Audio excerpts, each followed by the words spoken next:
Donald Trump has vowed to return a bust of Winston Churchill to the Oval Office as a mark of respect to Britain's great wartime leader. The bronze bust was removed by woke Joe Biden when he defeated Trump in 2020 and was replaced with a bust of Hispanic Union leader Cesar Chavez. A self-professed Anglophile whose mother was Scottish, Trump has described Churchill as his idol. Foreign policy was a massive success. The first American president for years not to launch a new war. The crowning achievement of the Abraham Accords, bringing Israel together with a series of Arab states, even Saudi Arabia, on the verge of joining it. And Biden has blown all of that, and the world is a much less safe place than it was. I genuinely think we can feel happier and safer with Trump in the White House. China are less likely to invade Taiwan. Putin will be dragged to the negotiating table, frankly, whether he wants to or not.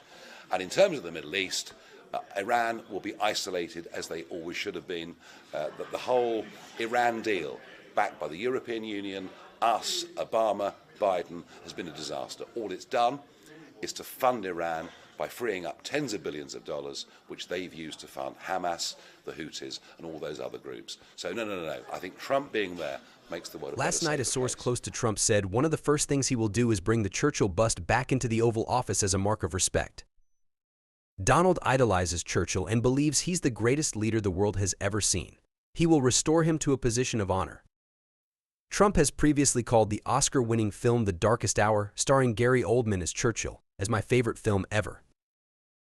The Churchill bust, by English modernist sculptor Sir Jacob Epstein, was a gift from the wartime friends of Winston Churchill to President Lyndon B. Johnson in 1965.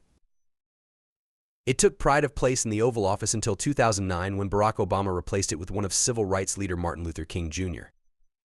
At the time, former Prime Minister Boris Johnson, who penned a best-selling biography of Churchill, described the Obama snub as an ancestral dislike of the British Empire.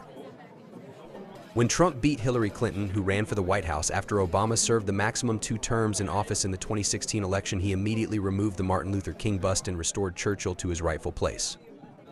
Trump condemned protesters who daubed racist on a statue of Churchill in London's Parliament Square during the Black Lives Matter protests.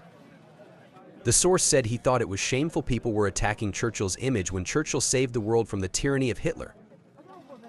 Trump's close friend Nigel Farage this week called Trump's trouncing of Kamala Harris the greatest comeback since Churchill, referring to the fact that Churchill was defeated in the 1945 general election only to return to power in 1951. Trump forged close ties with the Churchill family during his first term in office, visiting Churchill's birthplace Blenheim Palace and befriending the 12th Duke of Marlborough, whom he affectionately calls the Duke. The Duke, also known as Jamie Blandford, sealed their friendship with a 4-day trip to Trump's Mar-a-Lago estate in Florida in 2019. Whether the return of the Churchill bust to the Oval Office smooths relations between the president-elect and the Labour government remains to be seen. Foreign Secretary David Lammy had described Trump as deluded, dishonest, xenophobic narcissist, and no friend to Britain in a 2019 tweet. Historian and Churchill biographer Andrew Roberts, aka Lord Roberts of Belgravia, said this is excellent news, but only makes sense if President Trump also backs it up by adopting Churchill's signature policy of defiance against totalitarian dictatorships that invade their neighbors without provocation. Broadcaster and former Conservative MP Rory Stewart said, "I'm delighted that the bust of Winston Churchill is going back into the Oval Office. Whatever we all think of Donald Trump, and I am, to put it mildly, no fan, it's very important for Britain that we retain a positive relationship with the President of the United States, which remains the indispensable power in the world and the linchpin of the international order." Lord Michael Dobbs, author of the House of Cards trilogy, said, "It's a beautiful sculpture. Churchill himself was half American. His mother, Jenny, was born in Brooklyn. He believed that partnership between our two countries was the best guarantee of a safe world. It's a sign of huge hope that President Trump wants to draw inspiration from him. It would also be profoundly helpful if Labour cabinet ministers stopped insulting him." Last night, Churchill's grandson, Lord Nicholas Soames, told the Mail on Sunday, "I am very glad, obviously. That's lovely. I am glad he is doing that. I am delighted.